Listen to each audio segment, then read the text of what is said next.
everyone, my name is Dawn and welcome to my channel.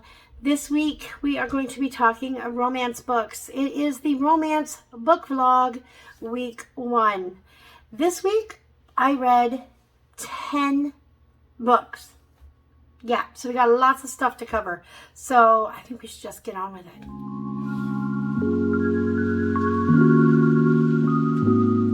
Okay, so this week, like I said, I read 10 books. This week, all romance books, all steamy. Now, some of the books were novellas, so they were done quick. Like, the one day I read 2 novellas in like 3 hours. So, yeah, just because I said I read 10 books, they're not all full-length books. Most of them at this point are novellas. So, let's get on with what I read this week. First up, I read 3:30 Love Lane by Mika, Jolie. Now that's part of the Cherry Falls series. Yes, I did bring my trusty notes because I did read 10 books, so it's going to take me a little bit to keep everything straight up in here, so definitely need this today. So anyways, book number 1 was 3:30 Love Lane by Mika, Jolie. It was a novella and by the Cherry Falls book series. This is book number 13, I believe. The story is about Tyler and Millie. Now, Tyler is a lead singer in a local band. He needs a songwriter as well. And Millie works for her family hardware store with the dreams of someday becoming a singer as well. So her brothers, when they find out who it is that she's interested in, they are not happy. They do not want her to have nothing to do with him. They tell her that he's a rock star and they only are after one thing from pretty girls like her and she deserves so much better. And that just kind of, like it does with most people, pushes them right into that even more. So she continues to date Tyler kind of on the sly a little bit, but as they continue to date, they reveal a little bit about their past and stuff like that, and it turns out they are connected somehow from years ago. And this is part of the reason why her brothers do not want her to have anything to do with him, but yet they will not tell her the exact reasons why. And oh my God. It's a very good book, but my heart breaks for them. The struggle that he is dealing with when he finds out who or what kind of tie they have together, he struggles so bad, and I feel so bad for this guy. And he wants to tell her, but he's afraid if I tell her, then she's not going to want to be with me, because things that happened, although they weren't directly involved with it, their families were. So it's kind of, she's going to hate me when she finds out what happened, so maybe I should just kind of push her away, but I really like her and I can't push her away. And then she finds out and she's mad at him for not telling her in the first place, which obviously that's obvious that would happen. So, but yeah, it's a really, really good book, and it's well written. And it had me captivated right from the very beginning. I think it is definitely a book to read. It's a really good book. And the struggle for him, it's like, is a relationship doomed before we even had a chance, kind of a deal. And then she gets an opportunity, which is going to take her away from her brothers, who technically raised her from the age of, I'm thinking 7. I'm trying to remember. It might have been the age of 7.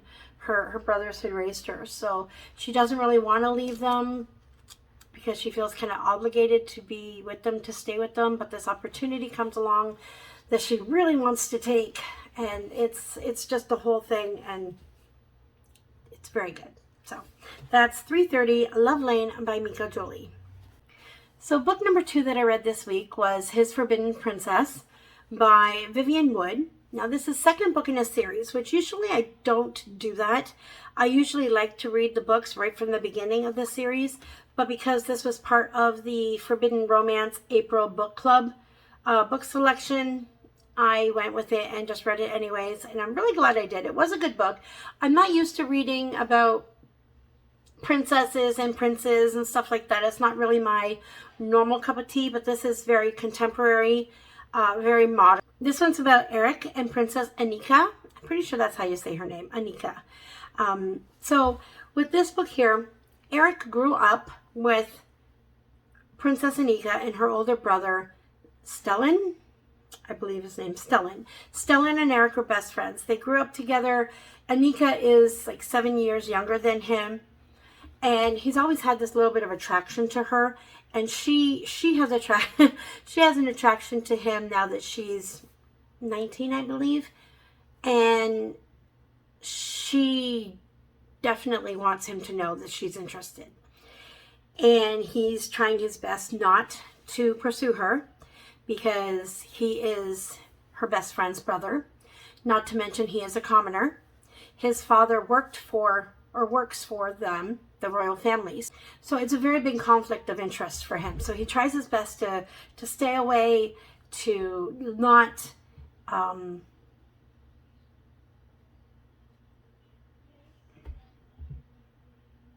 So he tries to stay away from her and not to give her mixed signals or anything, even though he's feeling the attraction as well.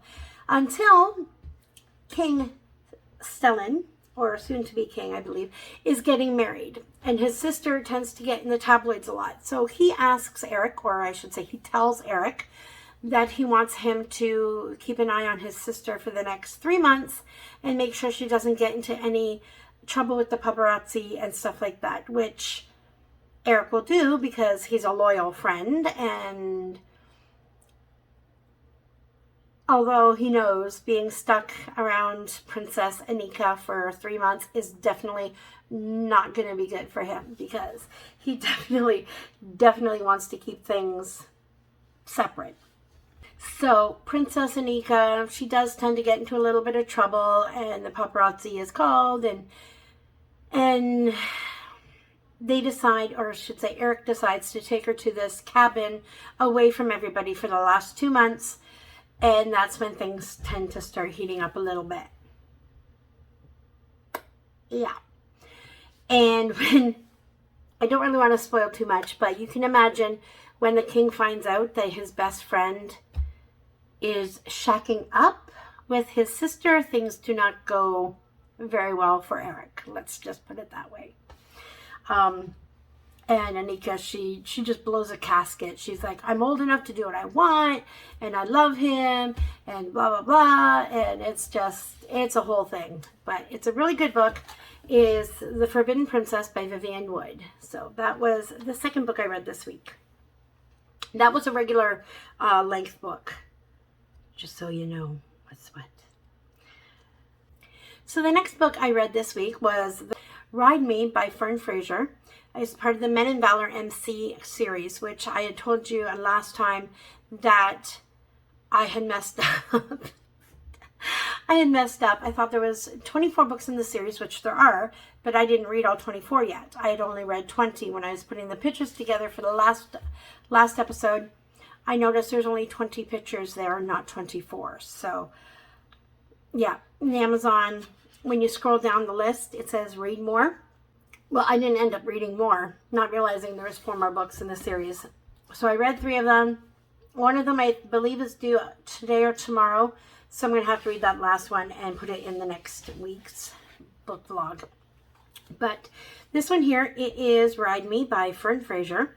It is a second chance romance, and the story is of Bolt and Riley. So Bolt and Riley were high school sweethearts, and Bolt thought that they were going to end up together. He was planning a proposal and everything, and things are going great according to him, until Riley decides to tell him that she wants to go away to college, get a job, and then travel the world, and she just doesn't think that things are going to stick. So they end up breaking up. But after that, Bolt decides to ask Riley if she's willing to do something. If when they turn 30, neither of them are married, they marry each other. And she agrees to it, thinking, okay, whatever.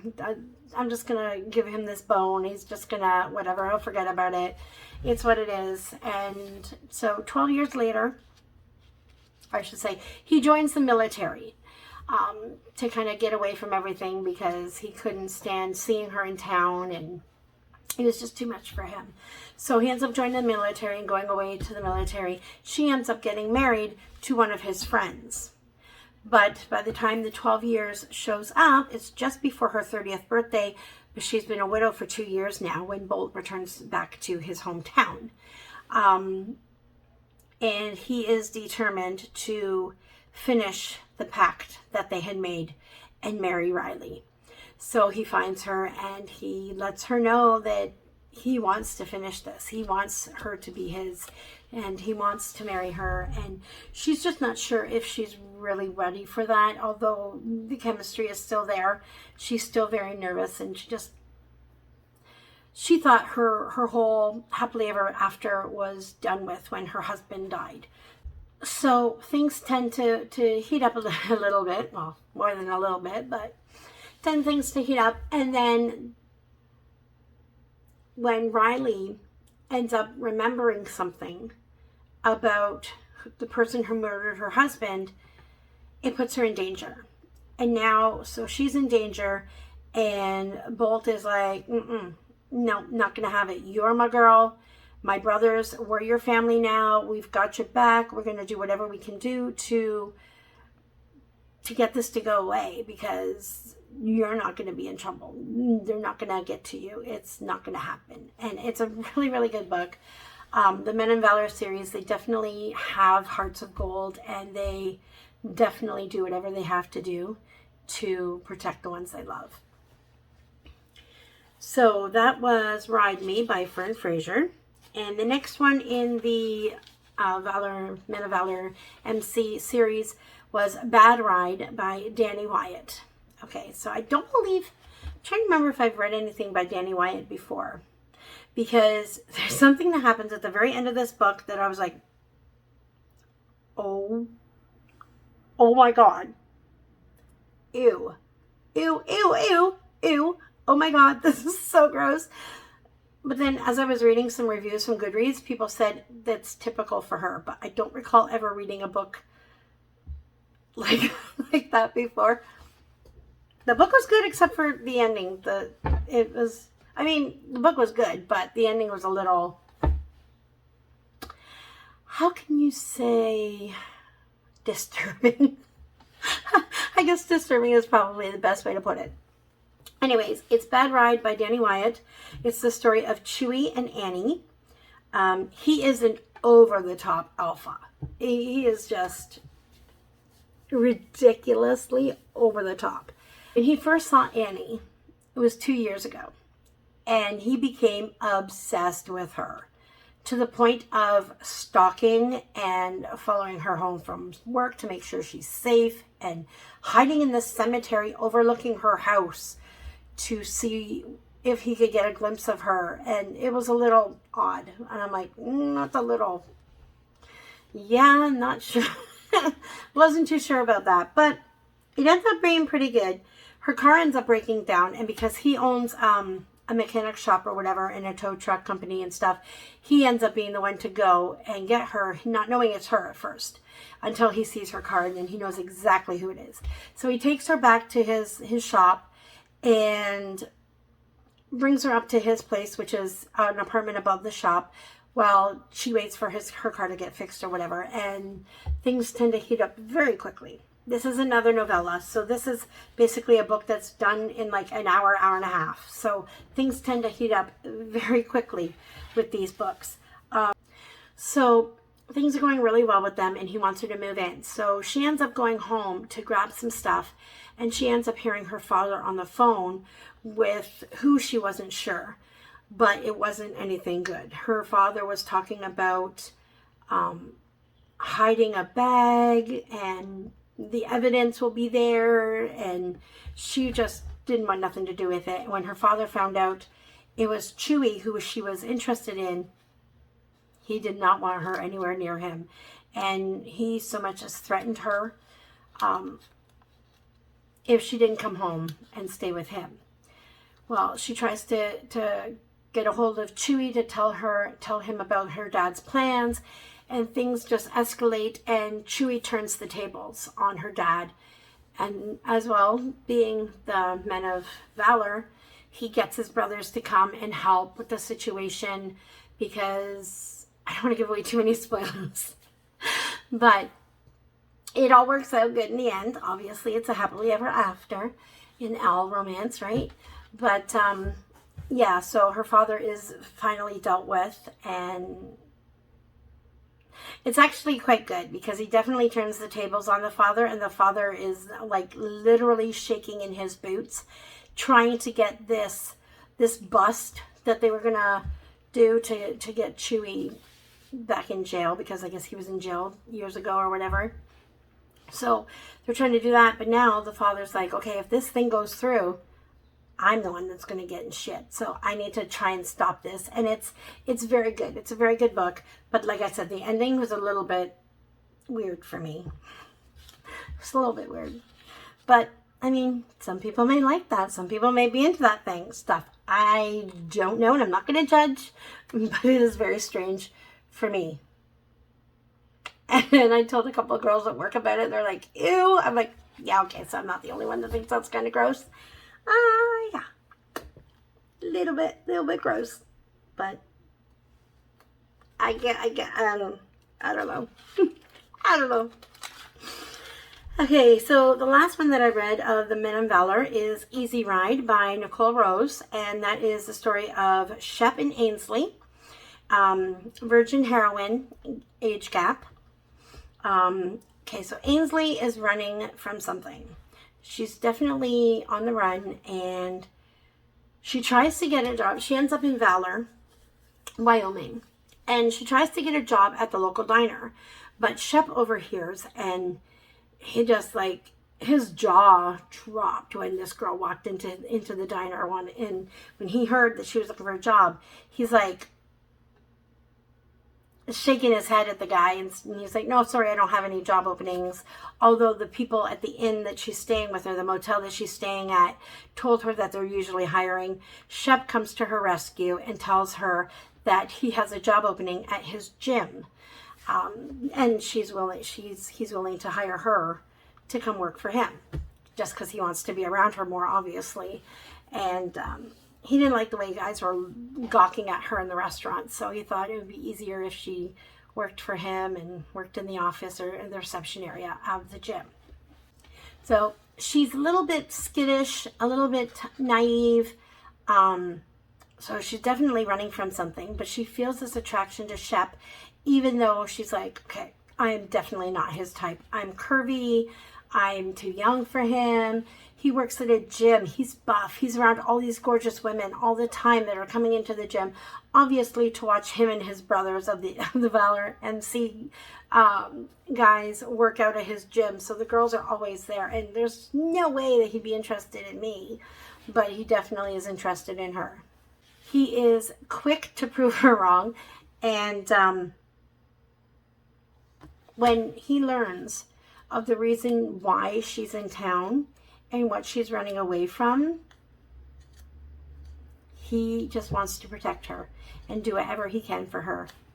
So when she finally confronts Shep and tells him the reason why she's running, and it was something to do with her uncle, who is the only family that she has, and he's raised her since she was a child, Shep tells her that he is not the only family that she has, that she has him and her brothers and their wives, and they're all her family, and that she has nothing to worry about because they will deal with this guy. And her uncle is this multi-billionaire, very well-known, respected guy, and she's afraid that when her uncle finds out where she is, that he's going to make her go back to where he lives, and she is just terrified because she does not want to go back. She wants to stay with Shep and make a life with him. So, yeah, it's a very good book. Very good book.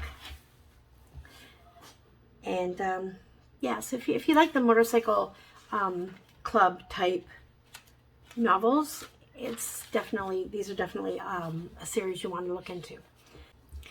The next book I read was 406 Chivalry Road by A.J. Alexander.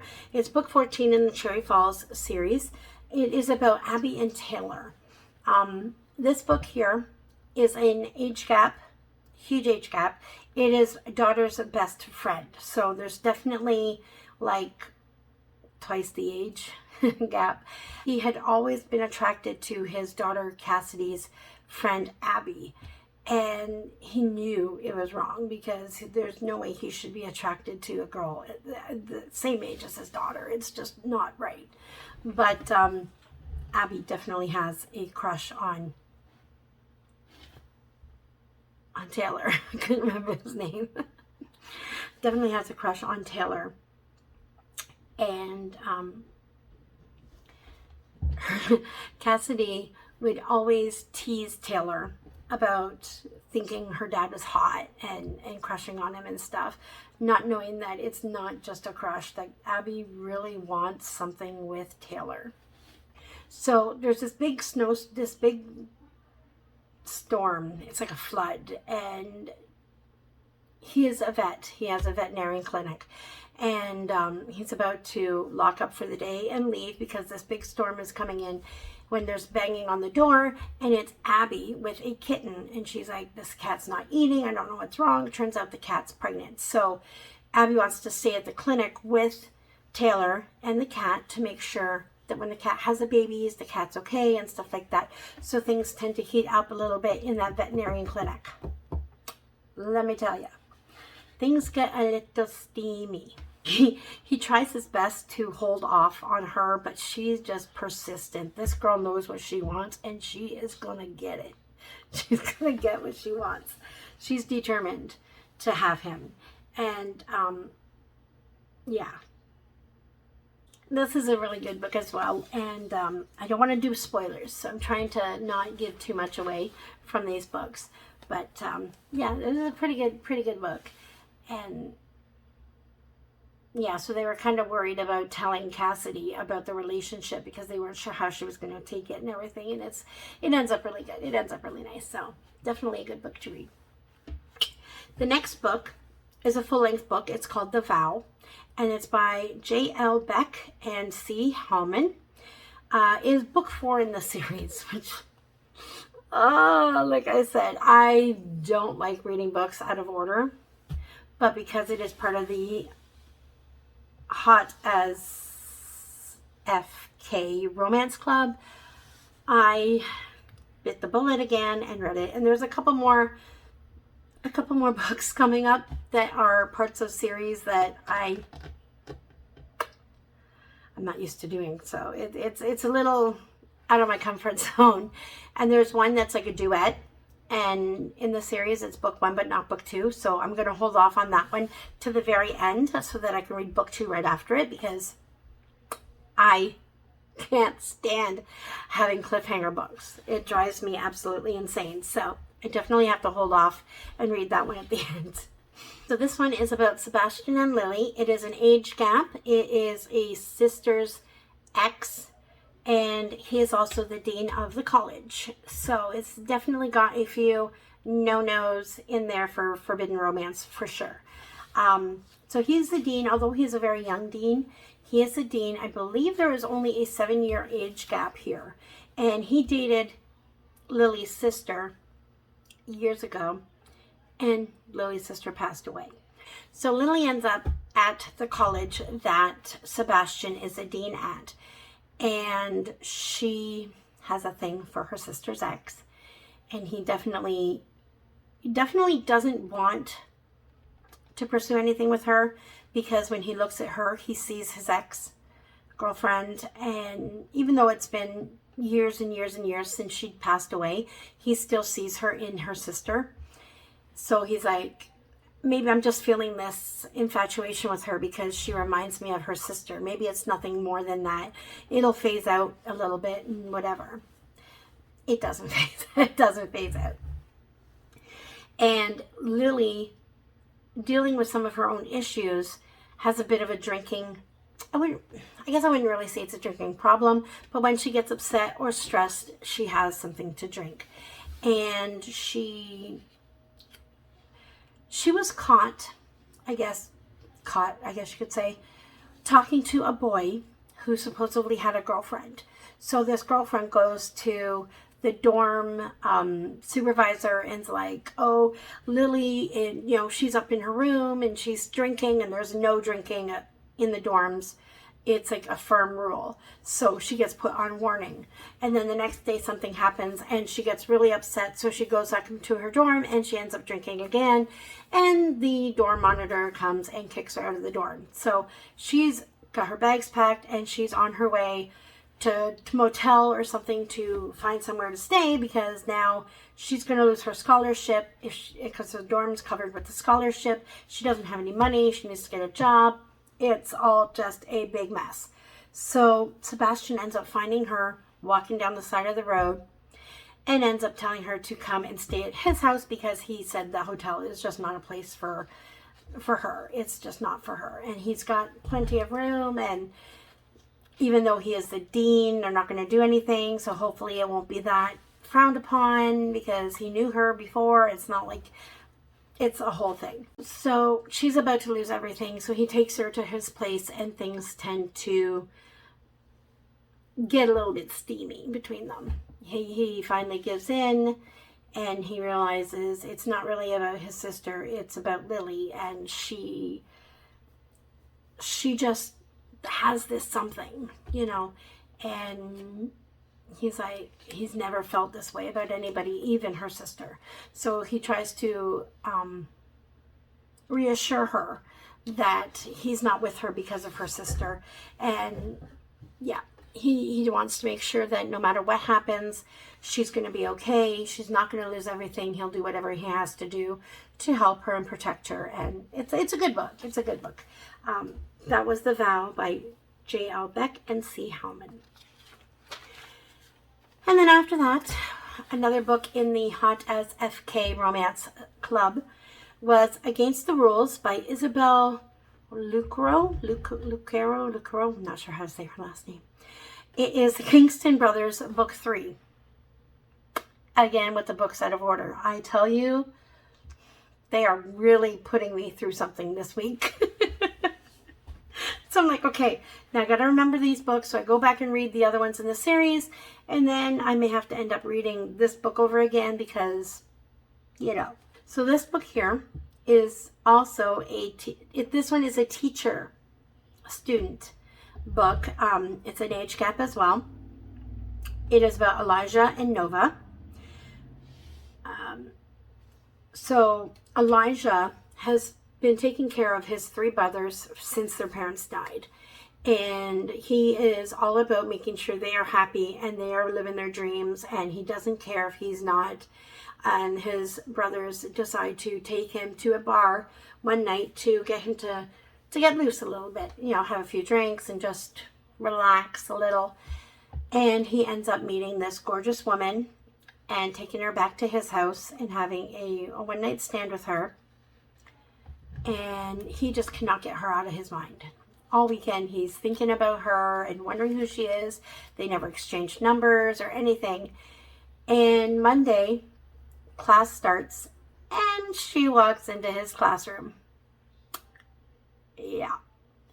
So yeah, his jaw hits the floor. He's shocked beyond belief that this gorgeous woman that he had this amazing night with is actually a student.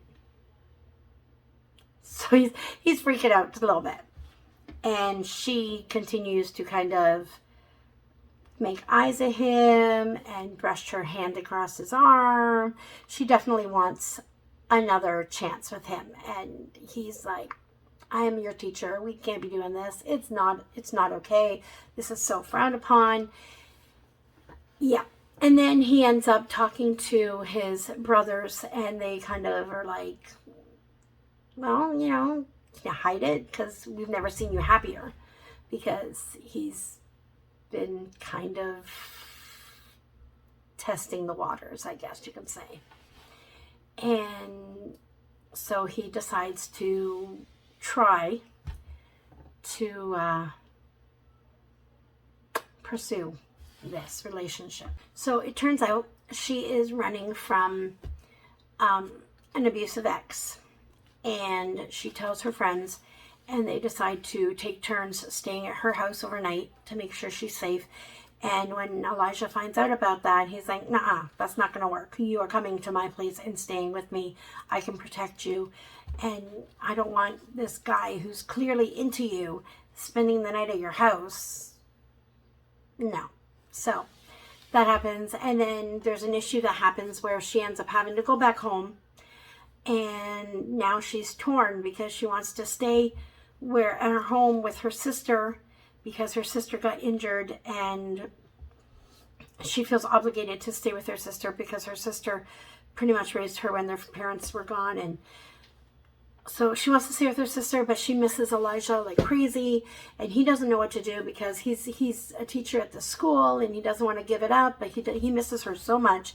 And they try and make plans to fly back and forth to see each other for a little while, but when that gets to the point where it's just too much and it's just not working for them, they have to decide whether or not one of them is going to move to the other place, or are they going to call it quits.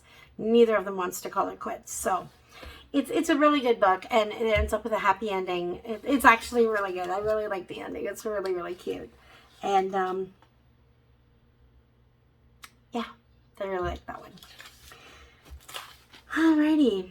And then I have the last two books that I've read this week, which actually I finished earlier today. Okay, so the next book is Bad Boy Best Friend by Hope Ford. It is also part of the Hot as FK Romance Club. It is about Lainey and Austin. They're best friends, and Lainey returns home after finding out that her fiancé was cheating on her. And Austin wants to be there for Lainey and comfort her, and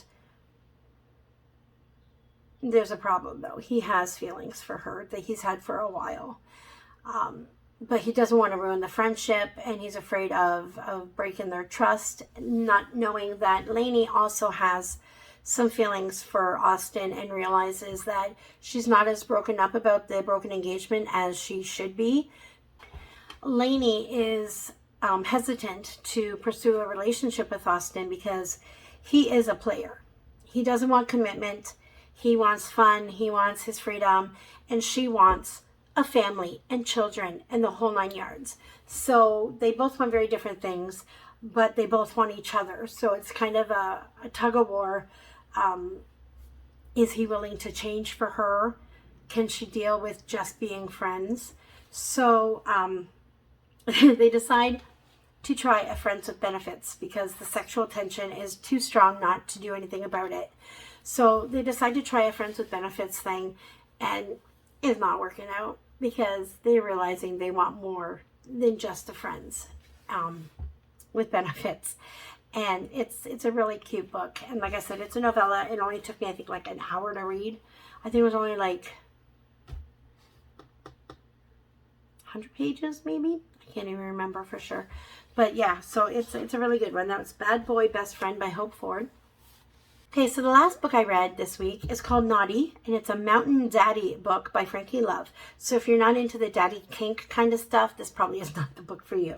It's not, I wouldn't say it's not that graphic, but there's a lot of daddy eye this, daddy eye that, baby girl this. So if you're not into that kind of thing, you might not want to read this book. And it is a big age gap because this book is about Hawkins in heaven, and Hawkins is the best friend of Heaven's father, or was best friend with Heaven's father. He was there when Heaven was born. He was the first one to hold Heather because his mom just didn't want to have children and dad was too drunk to deal with it. So he was there for her, and he saw her grow up. And when she became a little bit older and started to mature and fill out, he started getting these really weird vibes and feelings, and he's like, okay, this isn't right. I can't be doing this. So he ends up distancing himself from the family, which is basically just Heaven and her father at this point. And he goes and lives in a cabin in the woods, and it's been 2 years since he's seen her or his dad, or her dad. Until one day, there's a snowstorm, and Heaven shows up on his doorstep in a white nightgown, robe, and slippers with Daddy's car parked in the driveway. well, he's worried that she's going to get frostbite and stuff. So he brings her in, wanting to know what's wrong. She's really upset, and she says to him, she says, "It's okay, I'll be your good girl." Not those exact words, but something like that. I can't remember the exact words. But anyways, then he's like, "Oh, huh. All right. Did not know she felt this way about me." And things tend to escalate. And she tells him a little bit about what's going on with her father and his drinking and stuff. And they're about to have a little fun. And he takes off her nightgown and sees the bruises. So he's like, this is not happening. I have to protect my baby girl, and she is mine now, and she's never going back to him. And things heat up. Things are getting pretty steamy when her dad shows up. Things go downhill from there very quickly. Shots are fired. People end up in the hospital, and it's a whole ordeal. And all that Hawkins can think of is, I have to protect her at all costs. And she's fine. She's back at his place, and all she wants is to be a good wife and a good mother and a good homemaker. She doesn't want to go to college or anything, so she ends up going back to his cabin and taking care of his dog and stuff. And it's a really good book. I don't want to give away too many spoilers, but it's a good book. If you're not really into the daddy kink thing, it might be a little bit disturbing. I didn't think it was too bad compared to some of the other type of daddy kink stuff that I've read before. This is kind of on the milder side, I guess, but it is still very steamy and very hot. Anyways, that is it for the books I've read this week. I will leave all the links to the books down below. And if you are interested, definitely read some of those. Let me know in the comments if you've read any of them before and what you thought of them, because I'm very interested to know what you guys think. And if you liked this episode of my first book vlog, make sure you subscribe and hit the bell below to be notified for new videos. I'm hoping to do this once a week, and I'm also hoping to do my author tube stuff once a week as well. So there'll be lots of videos to watch. So if you're interested, definitely subscribe. And I hope you guys all enjoyed this episode. It went a little bit longer because I had a lot of books I read this week, let me tell you. So yeah, let me know if you've read any of the books. Make sure you comment down below. Let me know which books you've read, or if you plan on reading them, let me know as well, because I'm really interested in what you guys thought of these books. So anyways, I am going to get something to eat. I'm starving. So I hope you guys have a wonderful day, and I will see you all next time. Until then, happy reading. Bye.